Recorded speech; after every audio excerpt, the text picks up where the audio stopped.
Right welcome to big TV digital exclusive. Indiramma final design, Indiramma ఇల్లు పథకం మీద ఫైనల్ డిజైన్ కూడా ఖరారు చేసింది ప్రభుత్వం. ఖమ్మం జిల్లా కుస్మంచలిలో నమూనా కూడా ప్రదర్శించారు. అయితే మనం స్క్రీన్ పైన చూస్తుండే ఇల్లు ఇటువంటిగా ఉంటుంది, ఇలానే ఉంటుంది అని చెప్పి అక్కడ ప్రభుత్వం కూడా నిర్ణయించారు. ఎవరికైతే నిరుపేదలకి ఇందిరమ్మ ఇళ్ల పథకం ఎప్పుడైతే ప్రారంభించారో కాంగ్రెస్ సర్కార్ అంటే తెలంగాణ ప్రభుత్వం తీసుకున్న ఇనిషియేటివ్ అని చెప్పొచ్చు. అయితే ఇలా ఒక ఇల్లు మోడల్ చేస్తున్నామని చెప్పి ఫస్ట్ ఫైనల్ డిజైన్ కూడా ఇలానే ఉండబోతుంది. ఇందిరమ్మ ఇళ్ల పథకం కింద ఎవరికైతే ఇల్లు వస్తుందో ఇలా మనం టీవీ పైన చూస్తున్నట్లయితే ఆ స్క్రీన్ లో ఏదైతే ఇల్లు ఉందో ఇలానే ఉండబోతుంది అని చెప్పి ఒక రఫ్ ఫైనల్ డిజైన్ కూడా వేసినట్టు తెలుస్తోంది. అయితే దాదాపు ఈ ఇందిరమ్మ ఇళ్లను ప్రారంభించారు మంత్రి పొంగులేటి. దాదాపు 5 లక్షల రూపాయల దాకా ఇందిరమ్మ ఇల్లు నిర్మాణం వరకు ఉంటుందని కూడా నిర్ణయించారు. అయితే దృఢ సంకల్పంతో ఈ ఇల్లులు కేవలం 1 నెల రోజుల్లో మాత్రం పూర్తి చేస్తాము అని చెప్పి కూడా చెప్పారు అధికారులు. అంటే కేవలం 30 రోజుల్లో ఇల్లును కూడా నిర్మాణం మొత్తం పూర్తి చేస్తాము, సేఫ్గా ఇంట్లోపలికి అందరు నిరుపేదలు వెళ్ళేలాగా మేము చూస్తామని కూడా ఇప్పటిదాకా అధికారులు కూడా తెలిపారు. అయితే వీళ్ళు దృఢ సంకల్పంతో ఒక 30 రోజుల్లో మాత్రమే ఒక్కొక్క ఇల్లు కంప్లీట్ చేసేస్తామని చెప్పి నిర్ణయించుకున్నట్టు తెలుస్తోంది. అయితే కేవలం 4 ఏళ్లలో 20 లక్షల ఇందిరమ్మ ఇల్లులు కూడా ఇస్తామని శాంక్షన్ చేశారు. అంటే 4 ఇయర్స్ స్పాన్ ఆఫ్ 4 ఇయర్స్లో 20 పైగా ఇందిరమ్మ ఇల్లులు 20 లక్షల పైగా ఇందిరమ్మ ఇల్లులు ప్రారంభిస్తారు. అంటే ఈ ఇందిరమ్మ ఇళ్ల పథకం మీద చాలా మంది నిరుపేదలకు ఒక గృహం అనేది ఏర్పాటవుతుంది. పైగా ఎవ్వరూ ఇంకా బిలో పావర్టీ లైన్ లోపల ఉన్న వాళ్ళందరూ ఇంకా మీటర్ రోడ్ల పైన పడుకోవాల్సిన అవసరం లేదు. సో ఈ నిరుపేదలందరికీ ఒక ఆశ్రయం కల్పిస్తున్నారు కాంగ్రెస్ ప్రభుత్వం. అయితే రేషన్ కార్డులు లేకపోయినా సరే ఇందిరమ్మ ఇల్లును లబ్ధిదారులుగా పొందొచ్చు అని కూడా చెప్తున్నారు. అయితే వాళ్ళ ప్రభుత్వం ఉద్దేశం ఏంటి అని అంటే, మీరు బిలో పావర్టీ లైన్లో ఉంటే చాలు, రేషన్ కార్డులు చూపించకపోయినా సరే మేము మీకు ఇల్లులు ఇస్తాము అని చెప్పి హామీ కూడా ఇవ్వడం జరుగుతోంది. అయితే ఇదే అంశం పైన మంత్రి పొంగులేటి కూడా మాట్లాడారు. అసలు ఏం మాట్లాడారు ఒకసారి చూద్దాం. ఇందిరమ్మ కమిటీ సమక్షంలో ఈ ఎంపిక జరుగుద్ది. ఎవరికి రూపాయి ఇవ్వాల్సిన అవసరం లేదు. పేదవాడికి ఇచ్చే ఇంటి దాంట్లో ఎవరి జోక్యము ఉండదు. పేదవాడని ఉంటే చాలు, అదే అర్హత. రేషన్ కార్డు కూడా నీకుందా లేదా అని కూడా ఈ ప్రభుత్వం అడగదు. పేదవాడై అర్హుడై ఉంటే విడతల వారిగా మొదటి విడత 4.5 లక్షలు ఇళ్ళు ఇస్తున్నాం. ఇలా నిరంతరము జరిగే ప్రక్రియ. ఏదో 4.5 లక్షలు ఇచ్చాము అయిపోయింది కార్యక్రమం అని అనం. ఇది ప్రతి సంవత్సరము నిరంతరము జరిగే ప్రక్రియ. ఈ ప్రక్రియని ఇందిరమ్మ రాజ్యం ఉన్నంత కాలం, ఇందిరమ్మ ప్రజల గుండెల్లో ఎలా ఉందో ఇందిరమ్మ ప్రభుత్వం ఉన్నంత కాలం నిరంతరము ఈ కార్యక్రమం రాష్ట్రంలో ఉండే ప్రతి పేదవాడికి ఇల్లు ఇచ్చేంత వరకు ఈ కార్యక్రమం జరుగుద్దని కూడా ఈ వేదిక ద్వారా సంక్రాంతి పండుగ రోజు ప్రతి పేదవాడికి తీయటి కబురు ఈ మోడల్ హౌస్ ద్వారా రాష్ట్రంలో ఉండే పేదవాళ్ళందరికీ తెలియజేస్తున్నాం. రేపు జనవరి 26వ తారీఖు రాష్ట్ర ప్రజలందరూ, పేదవాళ్ళు ముఖ్యంగా ఎదురు చూస్తున్న రోజు. గౌరవ ముఖ్యమంత్రి గారు రేవంత్ రెడ్డి గారు కేబినెట్ మంత్రుల మంత్రం 4-5 రోజుల క్రితం జరిగిన కేబినెట్ మీటింగ్ లో నిర్ణయం తీసుకున్నాం. 4 అంశాల మీద నిర్ణయం తీసుకున్నాం. రైతుని రాజు చేయాలని, ఒరేస్తే ఉరి అని ఆనాటి పెద్దలు చెప్పిన దానికి భిన్నంగా రైతు పంట పండించి మీసాలు మెలేసుకునే విధంగా రైతు భరోసా కార్యక్రమాన్ని కూడా ఈ ప్రభుత్వం ఇస్తుంది. అది కూడా ఏమీ నిబంధనలు పెట్టడంలా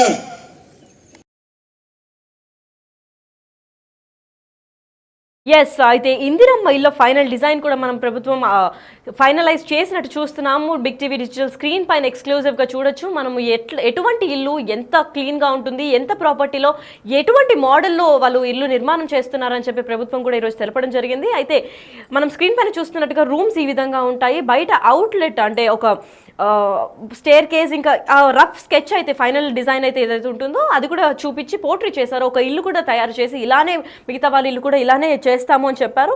అయితే నిరుపేదలందరికీ ఇది ఒక పెద్ద రిలాక్స్ అయిన విషయం అని అనుకోవచ్చు. పెద్ద గుడ్ న్యూస్. అంటే సంక్రాంతికి దీనికి మించి ఇంకొక గుడ్ న్యూస్ చెప్పరేమో ఇంకెవరు అని అనుకున్న స్థాయిలో ఉంది. ఎందుకంటే ఇది ఇల్లు అనేది చిన్న విషయం కాదు. సామాన్య ప్రజల నుంచి పెద్ద పెద్ద బిలియనర్స్ వరకు కూడా ఇల్లు అనేది ఒక పెద్ద కలగా నిలిచిపోతుంది. కాకపోతే దానికంటూ ప్రతిరోజు కృషి చేసే వాళ్ళందరూ అందరికీ కూడా ఇది నిదర్శనంగా కాంగ్రెస్ ప్రభుత్వం మళ్ళీ ఇంకొకసారి నిరూపించిందని చెప్పుకోవచ్చు. ఎందుకంటే మంత్రి పొంగులేటి కూడా ఎవరికైతే రేషన్ కార్డులు లేకపోయినా కానీ ఇందిరమ్మ ఇళ్ల పథకం కూడా మేము ఇస్తాము అని చెప్పి నిరుపేదలందరికీ మేము ఆశ్రయాన్ని ఇస్తాము అని చెప్పి కూడా సభాముఖంగా చెప్పినట్టు మనం చూస్తున్నాము. అయితే కేవలం 30 రోజుల్లో అంటే ఒక నెల సమయంలోనే మేము ఇల్లును మొత్తం పూర్తి చేసి మీ చేతులకు అందిస్తాము అని కూడా చెప్పినట్టు తెలుస్తోంది.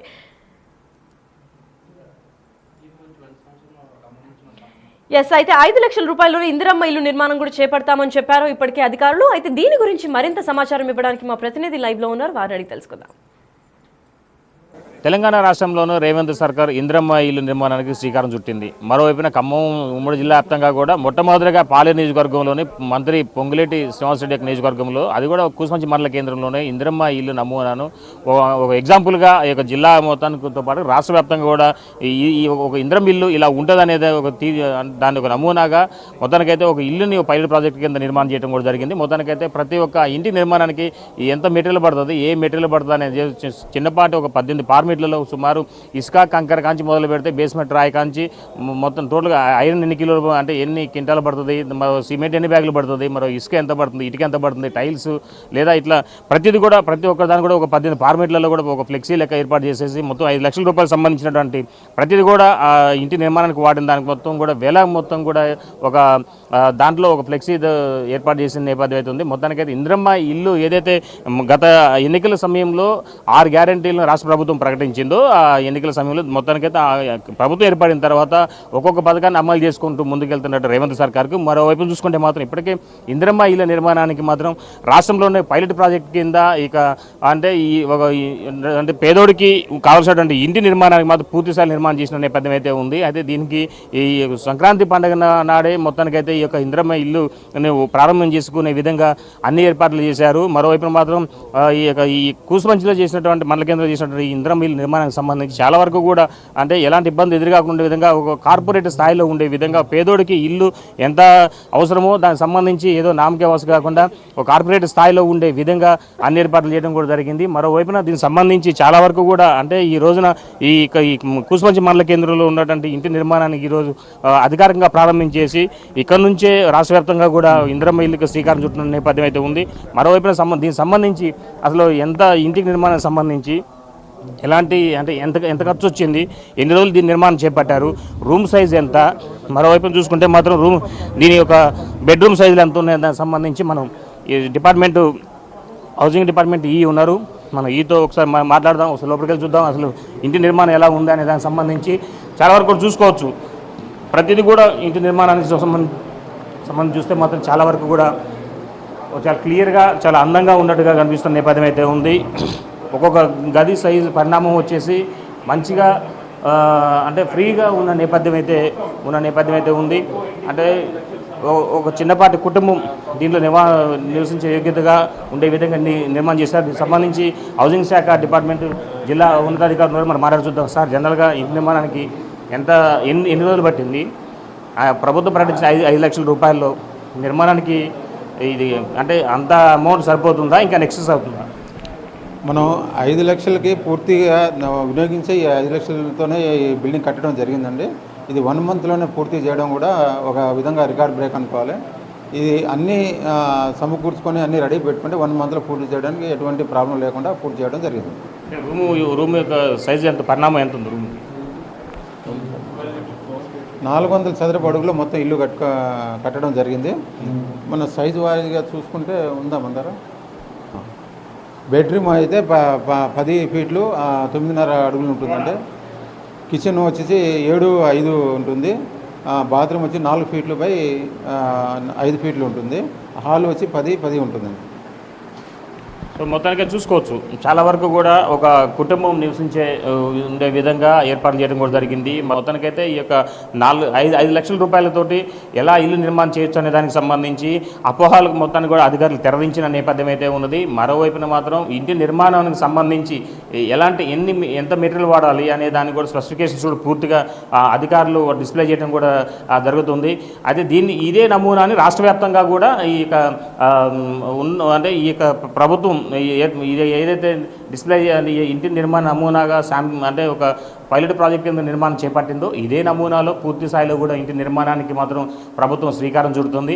మరోవైపున దీనికి సంబంధించి ఈ సంక్రాంతి పర్వదినం రోజునే ఈ యొక్క ఇందిరమ్మ ఇల్లు నిర్మాణానికి మాత్రం రాష్ట్ర ప్రభుత్వం గ్రీన్ సిగ్నల్ ఇస్తున్న నేపథ్యం అయితే ఉంది. మరోవైపున ఇప్పటికే రాష్ట్ర మంత్రివర్గం సైతం కూడా ఈ యొక్క ఇంటి నిర్మాణానికి సంబంధించి ఇందిరమ్మ ఇల్లుకి సంబంధించి కూడా లబ్ధిదారులు ఎంపికకు శ్రీకారం చుట్టింది. ప్రతి ఒక్క గ్రామం ప్రతి ఒక్క నియోజకవర్గానికి సుమారు 3500 ఇల్లును అంటే మంజూరు చేస్తున్నట్టుగా ప్రభుత్వం ప్రకటించిన నేపథ్యంలోనూ ఈ యొక్క ఇంటి నిర్మాణానికి సంబంధించి ఇప్పటికే లబ్ధిదారులు ఎంపిక చేసిన నేపథ్యంలోనూ ముందు పేదవాళ్ళకు ఎవరైతే గుర్తు చేసుకుని ఉంటున్నారో వాళ్ళందరికీ కూడా పూర్తిగా ఇంట్లో నిర్మాణం చేసుకునే విధంగా సహకారం, మరోవైపున సొంత ఇంటికి జాగా ఉన్న వారికి ఫస్ట్ ప్రథమ ప్రయారిటీ ఇస్తున్నట్టుగా ప్రభుత్వం చెప్పిన నేపథ్యం అయితే ఉంది.